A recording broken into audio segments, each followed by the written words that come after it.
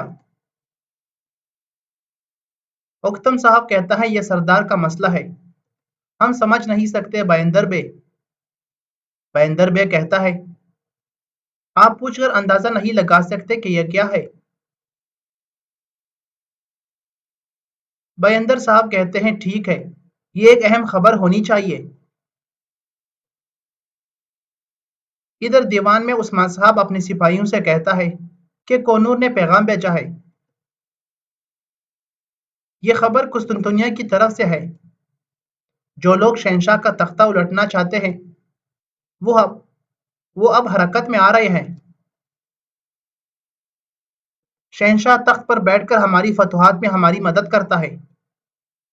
تیار ہو جاؤ سپاہیوں، ہم قسطنطنیہ جا رہے ہیں۔ یہ سن کر تمام سپاہی باہر نکل آتے ہیں تاکہ وہ قسطنطنیہ کی طرف جانے کی تیاری شروع کرے۔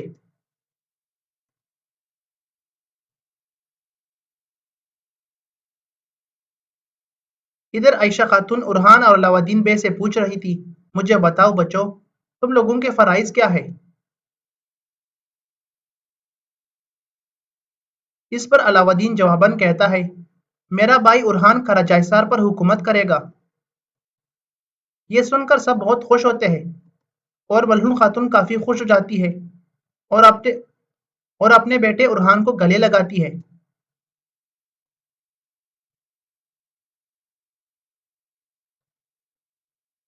پھر بالا خاتون پوچھ رہی تھی، علاؤدین مزید بتاؤ، تمہارا فرض کیا ہے؟ اس پر علاؤدین بہت مایوس اور پریشان تھا اور جواباً کہتا ہے، کچھ نہیں بالا خاتون، میرا کوئی فرضہ نہیں ہے والدہ، میرا کوئی فریضہ نہیں ہے والدہ۔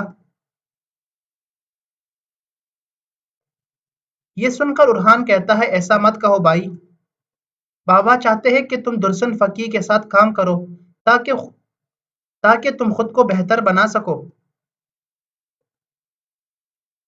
علاؤدین جواباً کہتا ہے، آپ ٹھیک کہتے ہو بھائی، عثمان صاحب نے یہی حکم دیا ہے۔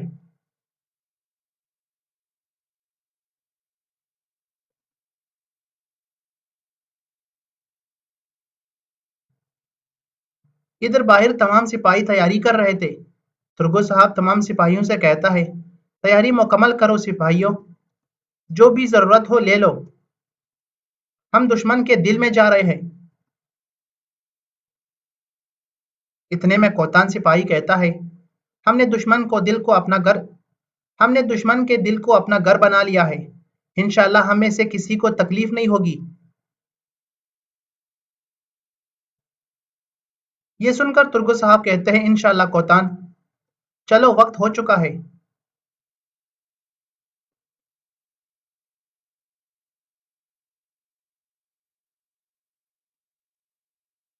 اتنے میں وہاں پر خواتین آ جاتی ہے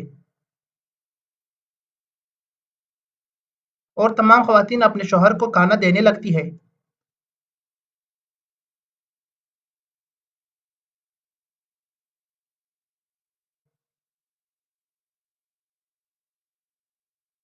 الجھن خاتون کو دیکھ کر جرکتائی اپنے آپ کو چھپا لیتا ہے۔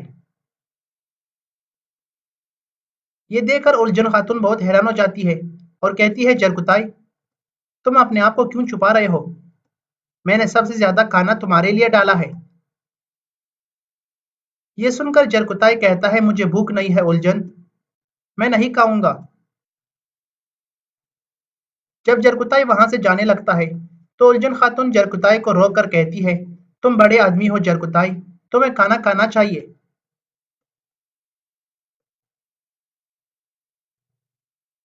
یہ سن کر جرکتائی مزید غصہ ہوتا ہے اور کہتا ہے، کیا تمہیں پتہ نہیں کہ مجھے بھوک نہیں لگی؟ میں نے کہا کہ مجھے بھوک نہیں لگی خاتون، کیا تم میری بات نہیں سنتی؟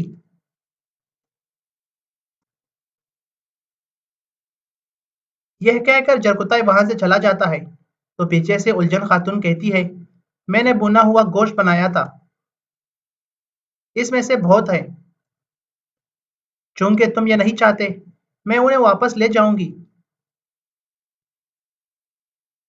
گوشت کا سن کر جرکتائی رک جاتا ہے اور واپس الجھن خاتون کی طرف مڑ جاتا ہے اور کہتا ہے مجھے لڑنے نہیں جانا چاہیے، وہ بھی کھائے بغیر۔ میں کھانا ضرور کھاؤں گا الجھن خاتون۔ الجھن خاتون کہہ رہی تھی کھاؤ جرگتائی، تاکہ تم طاقت سے دشمن پر وار کر سکو۔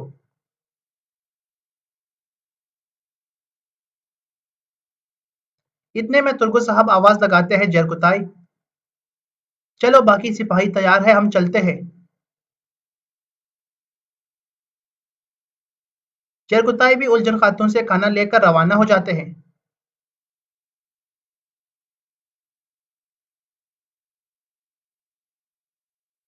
اس کے بعد عثمان صاحب کے کمرے کا منظر سامنے آتا ہے، جہاں پر بالا خاتون عثمان صاحب کو تیار کر رہی تھی اور انہیں جنگی لباس پہنا رہی تھی۔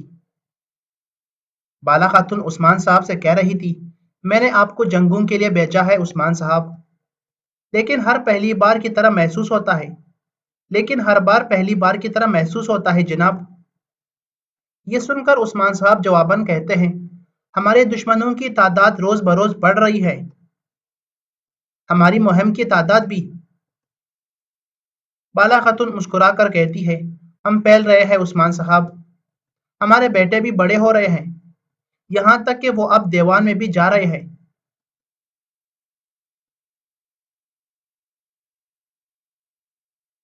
یہ سن کر عثمان صاحب کہتے ہیں ماشاءاللہ، یہ بہت ہی اچھا ہے۔ پھر بالا خاتون کہتی ہیں جناب کچھ ہے میں آپ کو بتانا چاہتی ہوں۔ عثمان صاحب پوچھتے ہیں بتاؤ کیا بالا ہے؟ عثمان صاحب پوچھتے ہیں کیا ہے بالا، تم مجھے بتا سکتے ہو؟ یہ سن کر بالا خاتون کہتی ہیں میں صرف آپ کے لیے محفوظ سفر کی خواہش کرنا چاہتی تھی، میں یہی کہنا چاہتی تھی جناب۔ اللہ آپ کی حفاظت فرمائے، اللہ آپ کی حفاظت فرمائے، آپ فاتح بن کر لوٹیے۔ اس پر عثمان صاحب آمین کہتے ہیں اور پھر عثمان صاحب بالا خاتون کو گلے لگاتے ہیں۔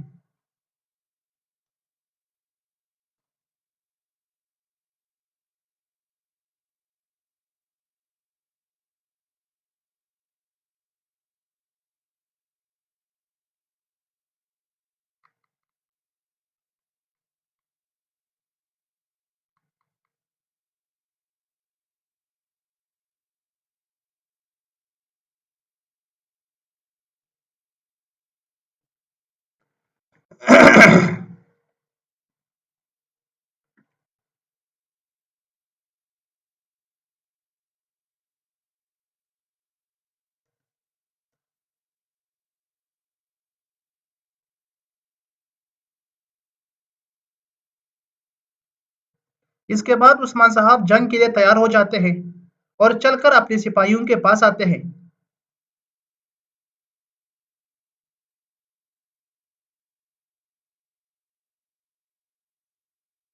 عثمان صاحب اور ان کے سپاہی اپنے گھوڑوں پر سوار ہو کر قسطنطنیہ کی طرف روانہ ہو جاتے ہیں۔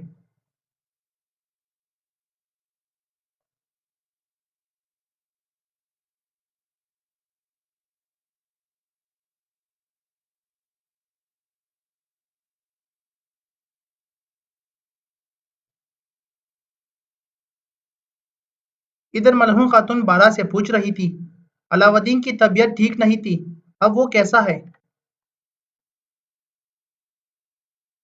بالا خاتون جواباً کہتی ہے وہ بہت اداس ہو گیا ہے ملہون، لیکن وہ انشاءاللہ بہتر ہو جائے گا۔ عائشہ خاتون بھی عائشہ خاتون بھی کہہ رہی تھی فکر نہ کرو بالا، عثمان صاحب کے پاس اچھی وجہ ہونی چاہیے۔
اور علاوالدین اس کو سمجھ پائے گا؟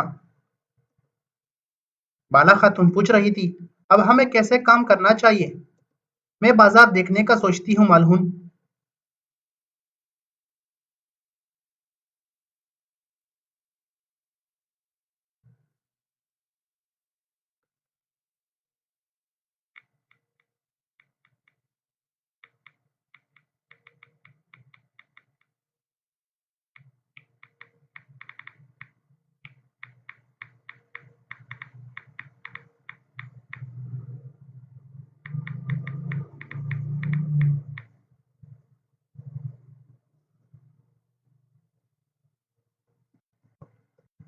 وہ آج بازار بنانا شروع کرنے والے ہیں۔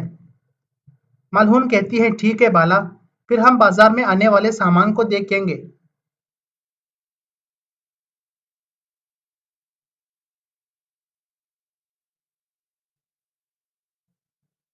ہمیں پہلے سے سامان دیکھنے کی ضرورت ہے بالا۔ بالا خاتون کہتی ہیں آپ نے اچھا سوچا ہے مالہون۔ اس کے بعد سب خواتین کام پر چلی جاتی ہے۔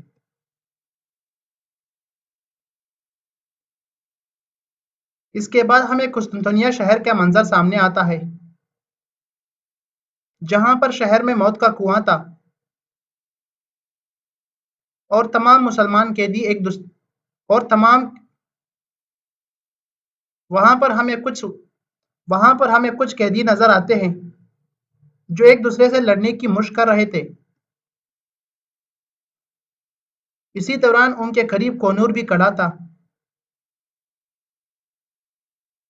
جو عارضی طور پر وہاں پر جو فی الحال وہاں جو فی الحال وہ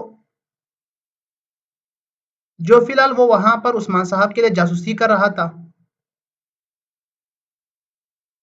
اور وہ بازنطین فوج میں ایک کمانڈر کے طور پر کام کر رہا تھا۔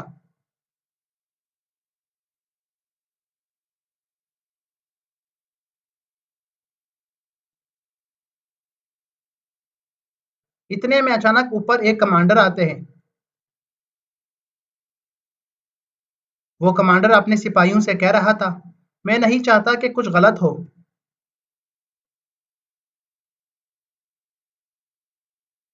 اسی دوران کونور بھی اس کمانڈر کو دیکھ لیتا ہے۔ وہ کمانڈر کہہ رہا تھا کل روم میں ایک نیا سورج طلوع ہوگا۔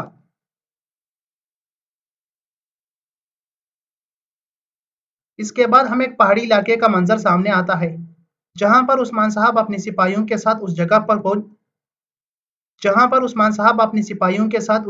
پہنچ گئے تھے۔ اس کے بعد انہیں سمندر نظر آتا ہے اور وہاں پر کچھ کشتیاں کھڑی تھی۔ ان کشتیوں کو دیکھ کر بحران سپاہی کہہ رہا تھا یہ وہ کشتی ہے جسے ہم سمندر پار کریں گے جناب۔ عثمان صاحب کہتے ہیں جب اندھیرا ہوگا تو ہم قسطنطنیہ میں ہوں گے، ہم بیس بدلیں گے اور ہم احتیاط سے کام لیں گے۔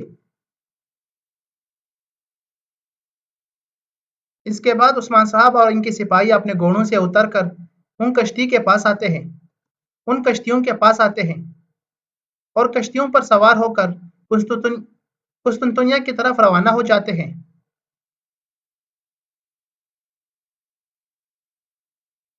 ناظرین کرام، اس کے بعد ہمیں اوکتم قبیلے کا منظر سامنے آتا ہے، جہاں پر مالہون، عائشہ اور دیگر خواتین پہنچ گئی تھی۔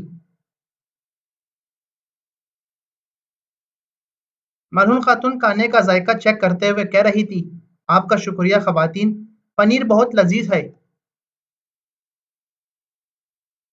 پھر اسی دوران اختیمور بھی وہاں پر کھڑا تھا۔ مالہون خاتون اختیمور سے کہہ رہی تھی آؤ ہم زینون کو دیکھ